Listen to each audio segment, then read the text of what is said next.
a few minutes to see if anybody jumps on. Then we will do our Q&A answers.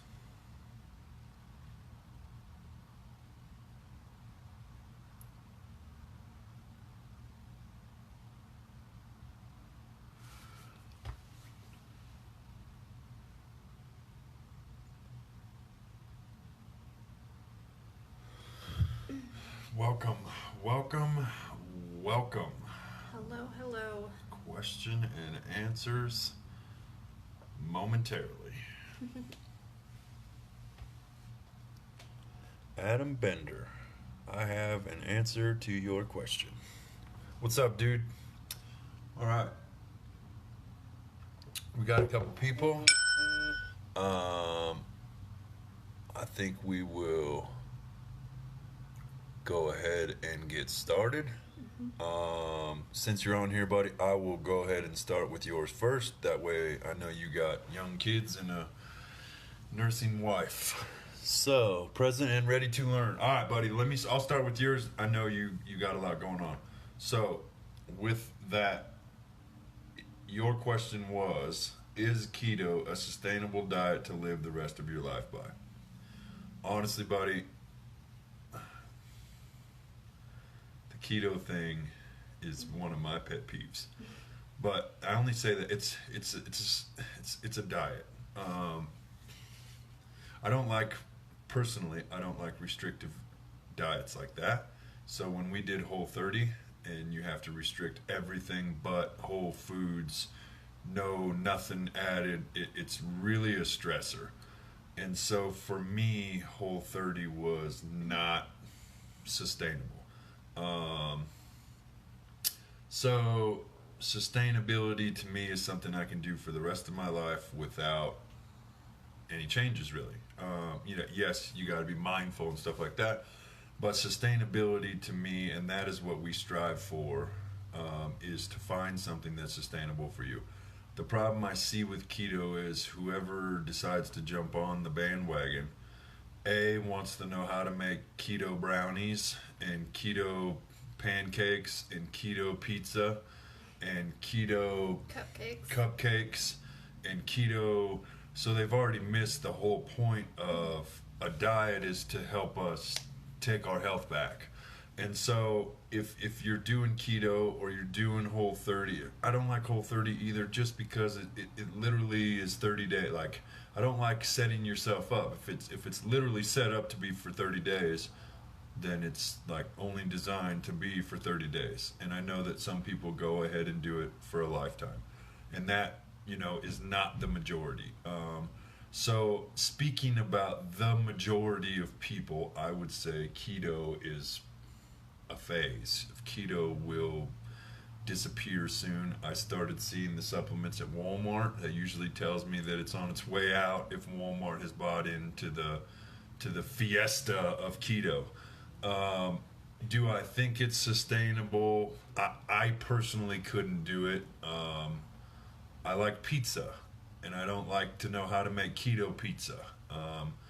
It's a restrictive diet. It's overly restrictive. And so everybody that I've been encounter with keto, when they get off a ton they want pizza and tacos and cereal and popcorn, whatever, they go crazy with it because it's so restrictive. And then they feel bad, so then they jump on and do it again, and they tell you how awesome it is for 6 weeks or whatever, but then they're completely miserable, and then they break down completely. And that to me is not healthy. So if that is the keto that we are discussing, I would say no. If you can do the keto thing 100% and be sustainable and perfectly fine doing what you're doing, then that's good. I don't think it's anything that is unhealthy, but it's literally a diet. So instead of restricting, say you're on 2,400 calories a day, and a third of that would be 800 calories. So literally in the keto diet, you're literally restricting a third of your so-called calories by taking carbohydrates away. So now we're just eating meat, or protein and fat. So at 2,400, let's just say we take out 800 calories, boom, and there you go. But in the next diet, you're going to cut out calories to lose weight or whatever. So basically the moral of the story is keto is just another way of cutting calories out. You're just cutting basically an entire form of energy. All carbohydrates are is a form of energy. Mm-hmm. And so I couldn't do it. I couldn't do it sustainably. It's hard. And if it's that restrictive that every time that you break down it's pizza and ice cream and whatever, blah, blah, blah, then no, I would say that that's not sustainable. Yes, people are having great luck. Cut a third of your diet out and everybody will have great luck for a while. But the people that, you see or do a lot of what you say, Adam, they get on it, they have great results, and the second they get off, my first question is, why do they get off? They get off because they're miserable. They get off because they want pizza. It's too restrictive. They get off because it's super restrictive. You know what I'm saying? And so, to me, I would say no, it's not sustainable. But to each their own. I've spoke with several people on ketosis and keto, and I don't know anybody that's done it for 5 years. I'll just say that. I don't know anybody that has done keto for 5 years. So I would say my personal opinion is no. I'm sure there's somebody out there that does, but that's my opinion. Show me somebody that's done it for 5 years, and then show me the masses, and how long do the masses do it for, until they get tired and want pizza. I mean, that's the moral of the story. That's all I know. I know you were typing, President, yeah, my brother lost 50 pounds, put back on 61. And that's just it, man. It's so restrictive that the next thing you know, you're going to make up all them calories and all the food that you didn't get. And that's what happens, buddy. You make up for what you lost. Make up for lost time. And that's the problem with diets. I did the Whole30, and I'm here to tell you, I will be the first one to tell you, it ruined me. When I got off, all I wanted was cookies and potato chip, and that's not me. Like, I'm a strict person when it comes to that stuff, and Whole30 messed me up for a minute. I struggled with sweet. I wanted cookies every day, and I had this. It made me want to start chewing again. That was my personal. But anytime I'm that restrictive with food, it makes me want exactly what you tell me I can't have. And I felt like that on like day 3. All I wanted was everything that I wasn't allowed to have. And I feel like that's what happens with keto. And you hold out as long as you can, and then you let go. I think that with the keto, it has some really good benefits to it if you're doing it for the purpose of health in general. But a lot of people get on it solely just to lose weight, and that's not the right idea. That's not, like he said, it's not sustainable. So they get on it to lose the weight. They get to where they want to be. They get off of keto because it was restrictive, and then they put all of that weight back on or more. Yeah, and then usually then some. And also, too, I think, you have to think about what your needs are as well. So, like, I did keto for 3 months, I think. Probably. And I did mine for health reasons. I suffer with endometriosis, so I was doing it for that purpose. I didn't mind it. It was okay. I like fat, so it was good for me. But the workouts that I did, it took away my energy levels. And usually it takes, I think they say, like 6 to 9 months before you can actually reach transition to where you're using the ketones for your energy. And I hadn't got there yet, and my body was just like, I lacked so much energy that I could hardly even work out. It was really difficult. So like, I transitioned off of it because it was not fitting the lifestyle that I wanted. So, but to do that, I had to think of different ways of transitioning myself out of there so I didn't put on all the weight, because I did lose weight while I was on it, but getting off of it, I had to be really careful of reintroducing my carbs so that way I didn't, And still put some weight back and on. I still did put some weight back on. So a little history lesson though, like keto's not new. It's just like social media's blown it to pieces. But keto is basically what Eskimos were to eat. So imagine a frozen tundra. Basically, you are gonna have whale blubber and meat, but like plants don't grow, so you're not growing rice or potatoes or vegetables or fruits. So they live in ketosis. But remember that an Eskimo, it's negative 60 degrees. they don't do They're much. not running like Americans do or like other countries do from 4 in the morning until 1 in the morning every day, nonstop. Go, go, go, go, go. They're slow. They're steady. There's not a lot going on. It's negative 60 out.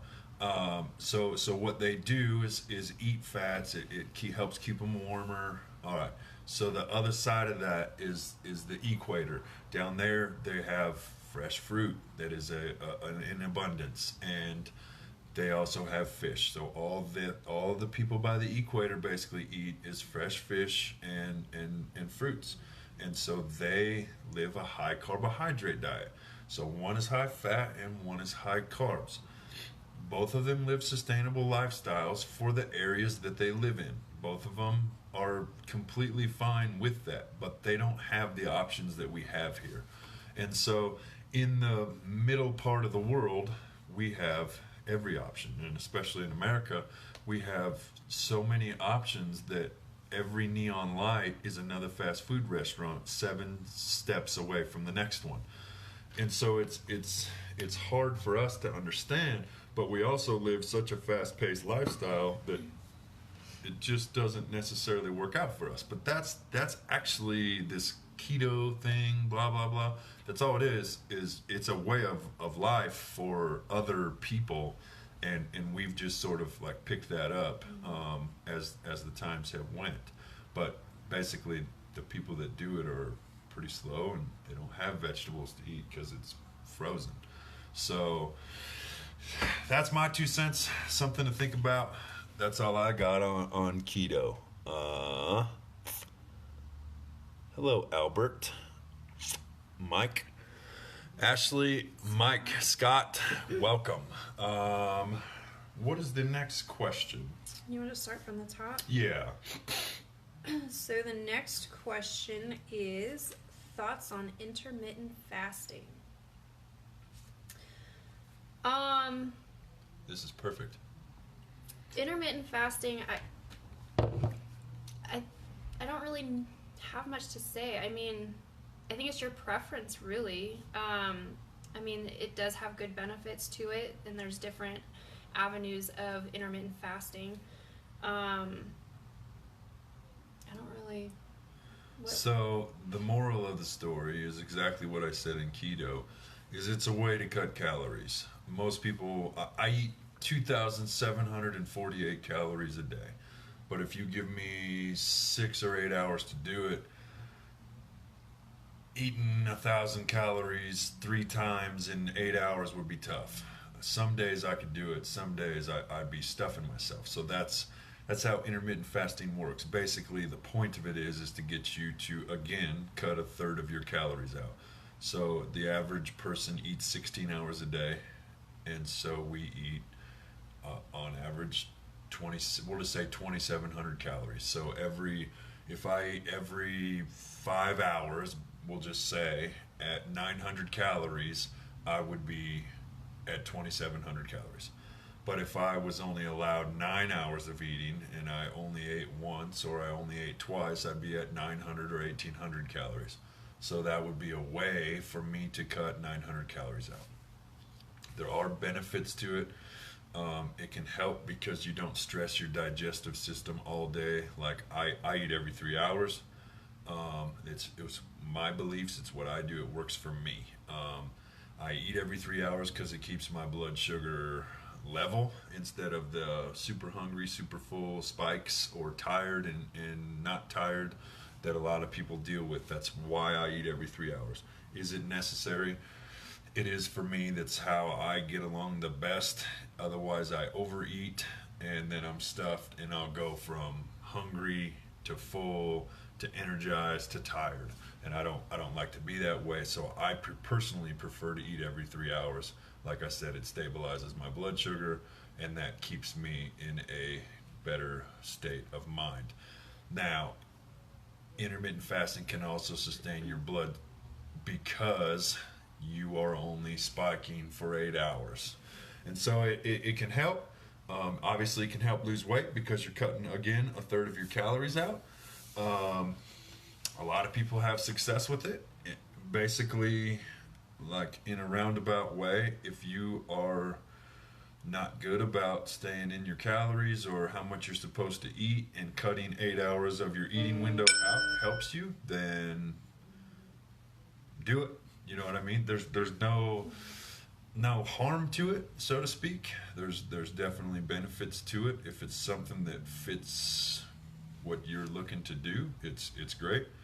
Other than that, it's just another way to diet, and by diet I mean cut calories. So that's my 2 cents on it.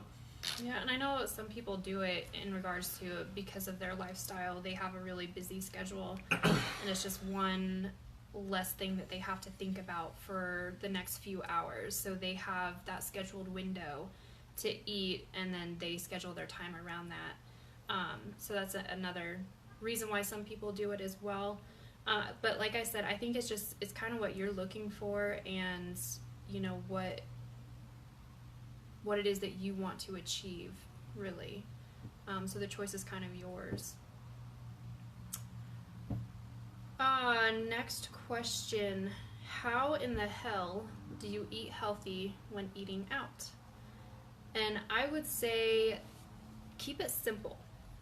When you go out to eat, try to base your meals off of having protein. So any type of meat source, or if you don't eat meat, like beans, lentils, things of that nature. Some sort of a carb, a vegetable. You know, keep it simple. Don't try to overthink it. You know, there's a lot of healthy options out there, but just trying to base it around having, you know, your main protein, starch, vegetables, and a lot of times you'll pick up your fat from those foods as well. So there's not a restaurant that I can think of that doesn't have some form of meat, some type of vegetable, and some form of rice or pasta or potato or whatever it may be. And this is something that I want to go over. You can just as simply order a steak and a baked potato and broccoli as you can fried chicken wings, French fries, and a Diet Coke. Like it's literally that easy. So another thing I want to touch on this is, and I'm trying to think of, like, so Applebee's, Chili's, Outback Steakhouse, Longhorn Steakhouse, Asian restaurants, pho restaurants, Subway, Chipotle, McDonald's has salads with grilled chicken. I mean, there really is something to choose from at every place, but that goes back to the choices made. And the choice is up to you whether you want to eat healthy or not. The choice is up to you, but every place serves some form of meat, some form of vegetable, some form of carb, some form of fat. Yeah, don't get me wrong, it's easy to get fried chicken wings and French fries, but it's just as easy to get a chicken sandwich and, you know,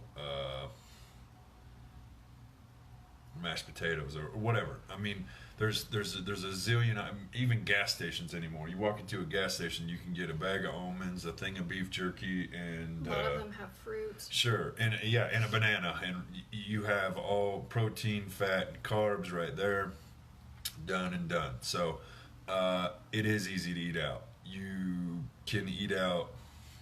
Name the place. I can pick something that's healthy to eat, and this is something that I want to touch on right now. Order what you want, and I mean that seriously. So if they have a grilled chicken sandwich and all you want is 2 chicken breasts or a chicken breast and some potatoes and some vegetables, tell them, hey, I want the chicken sandwich, no bun. Give me the, mashed potatoes and some broccoli. Right there, just happened. Exactly what you were looking for. Oh, all they have is sandwiches. Okay. How about what's them, steak and onion, a Philly cheesesteak sandwich? Get a Philly cheesesteak with, without the bread, or if bread doesn't bother you, whatever. There's you can do it if you choose to do it, but order what you want. If they don't have a chicken breast, so to speak, on the menu, but they have a chicken sandwich, get the chicken sandwich and tell them to keep the bun. Order what you want. Order what you need. If, like, for me, if I were to go to that place, I would say, hey, I want 2 chicken sandwiches, no bun, mashed potatoes and some steamed broccoli, or some rice, and steamed broccoli, and I would just go with it like that. I've ordered several things. A salad, I'll ask them to put eggs on, or whatever. I don't eat salad dressing very often. We usually try to have salsa for our salad dressing, just because salad dressing's pretty high in calories, usually pretty high in fat, and so using salsa as a salad dressing, or even guacamole, but have them usually put it on the side, just because portions are so big these days. So Sure. you might end up getting a quarter of a cup of guacamole and you only need 2 tablespoons. So that's another Sure. thing to point out as well. I stopped ordering fries months ago. Don't miss them. That's awesome, Steven. Good Yeah. job. Hi, Amber. And that's just it. It's just it's seriously all about choices. You can get healthy food at every place. Or another thing, like, if you can't find healthy food, go to a grocery store.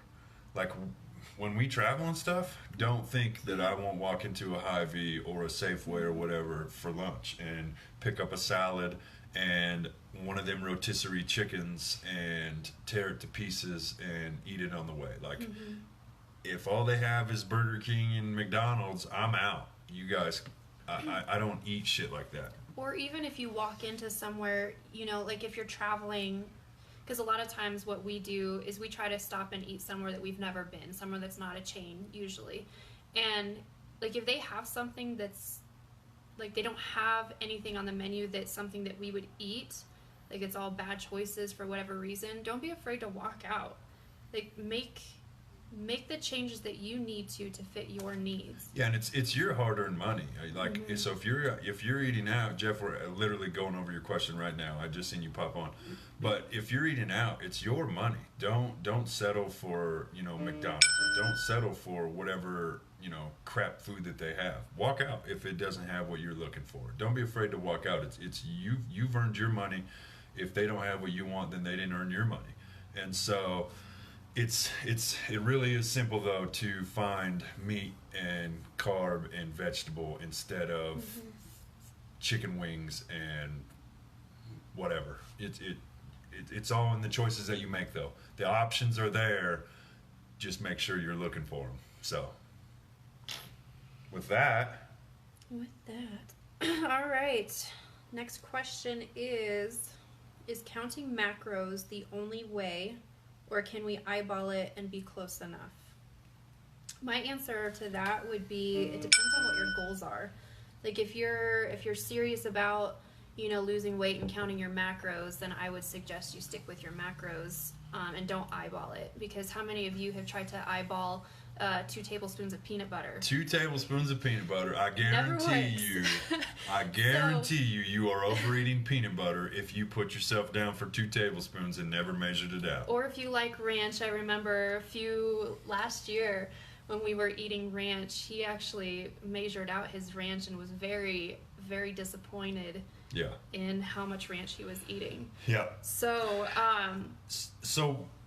like, to jump on what she's saying, hi Donna, what she's saying, I personally would, you don't have to count macros. That it's kind of a weird question, and the only reason I say that is counting macros so much or eyeballing are two totally different things. We have a portion control guide that actually uses your hand, and so your palm is a serving of protein, your thumb is a serving of fat, your knuckle or your fist is a serving of vegetables, and a cupped hand is a serving of carbohydrates. Most women can use that and have one. Most men can use that and have two, but adjust to your body. Now, if you're talking just winging an 8-ounce steak, I would recommend at least getting a food scale, and for a month or two, if you're that serious about it, then start weighing your stuff, because you're probably overeating, to be honest with you. The portions that we get, especially in America, are unbelievable.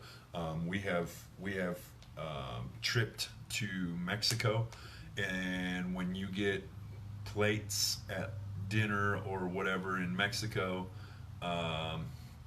I will tell you that their portions are half the size of what we eat here, and that's a shocker when you're hungry or whatever. But we overeat, and it's super easy to overeat, because I'm telling, one scoop of oatmeal in the morning doesn't seem like, oh, I don't need to probably measure that, so you just dump it in. Well, a half a cup to 1 cup is 150 calorie difference. So Sure. if every day for 5 days you're 153, 456, 750 calories off, you're on your way to stalling your weight loss, or however. And that's just not milk or peanut butter or anything. It's super easy to overeat if you're not trained to the eye of what you're actually measuring and what you're actually looking for. But if you're not like trying to be spot on, dead on, sure, you can eyeball it. But then you've got to go by, if you're stop eating when you're 80% full. You got to listen to your body. You can't just eat to be eating and stuff like that. Just listen to what you got going on and go from there. What do you think? Yeah, pretty much nailed that one. Awesome. Nailed it. Nailed it. Yeah, Thanks, Donna. like I said, it's basically all about what you're looking for in regards to your goals there. The next question, it's a 2-part question, so I'll say the first one. What foods do you eat to eliminate sugar from your diet? So Go ahead. What I would say is, if you are wanting to eliminate sugar from your diet, the best thing you could do is stick to whole foods. Which is what? Which is nothing that is processed. So meat, potatoes, veggies, fruits, anything that grows out of the ground, anything that comes from an animal source. What's your little saying? So for protein, anything that flies, walks, or swims is considered a protein source. So chicken, beef, things like that, pork. If it grows out of the ground, it is considered a carbohydrate. Potatoes, lentils, beans, fruits, some fruits, vegetables. All fruits grow from the ground. Yeah. Turns out. My bad.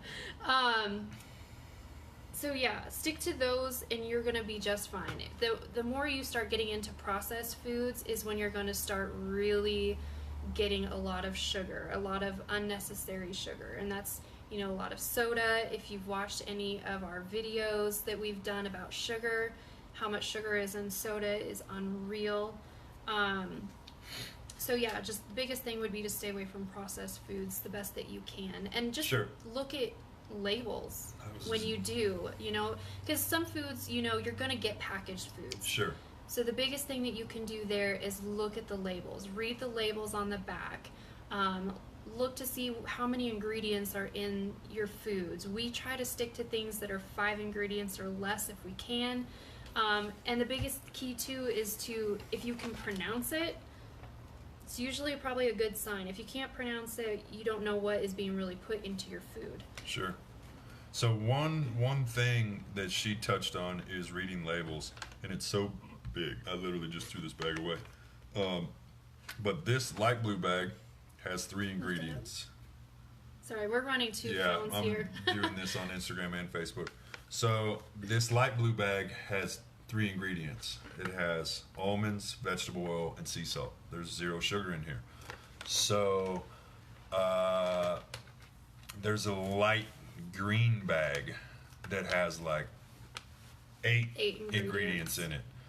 And it has like corn cornstarch and sugar or maltodextrin and all kinds of stuff. That's all sugar.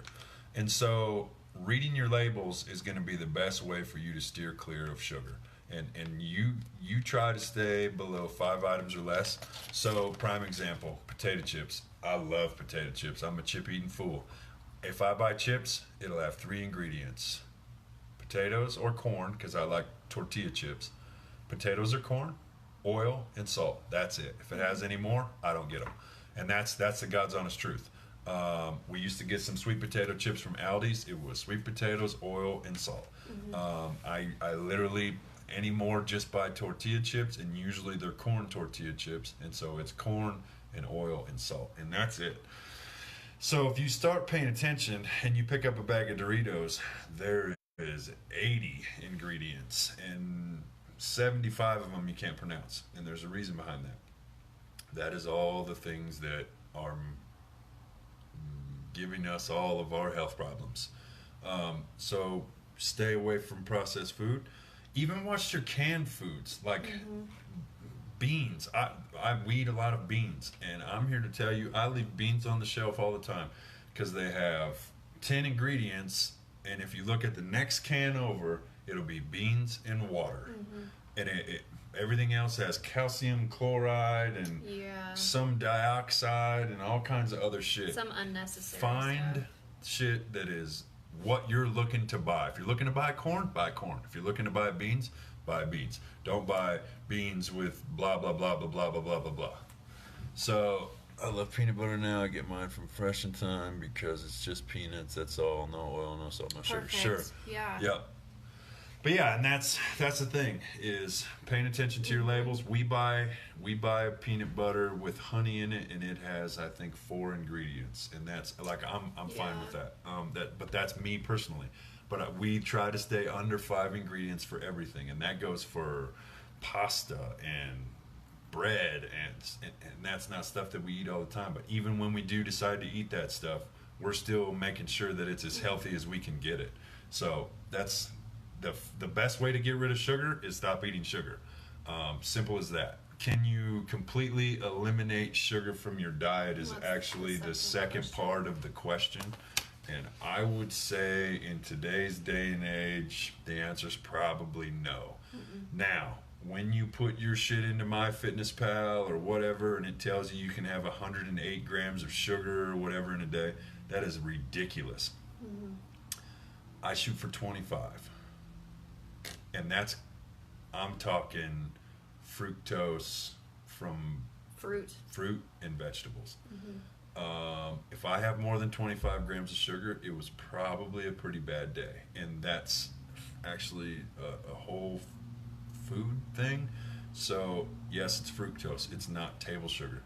So it's different. But like, yeah, my FitnessPal for me says I can have like 108 or 115 grams of sugar. That's out. No, absolutely not. Try to stay around 25. Under 50, you're doing outstanding. One Dr. Pepper 20-ounce bottle has 67. So, I mean, it's that simple. That's where we're getting carried away with calories. That's where we're getting carried away with sugar. But that goes back to reading labels, and I'll guarantee you can't read half of what's on the back of a Dr. Pepper. So challenge yourself. Read labels, and if you can't read it, don't drink it. Don't eat it. And see how your health changes. I guarantee you it will. And that's part of what our journey has been, is doing things just like that. Small changes, but it never started out like this, you know. At first I stopped drinking pop, and then it started to eat a healthier breakfast, but I ate whatever I wanted the rest of the day. And then a different snack, and then maybe change my lunch up, and then maybe another snack, and then on to dinner, and then we started meal planning, and then we started counting calories. Then we started, and I'm talking in a 5, 6, 7, 8 year span that all that happened. So it literally is. It's not going to happen overnight. It literally is exactly what we talk about every day: being 1 degree better today than you were yesterday. And consistency.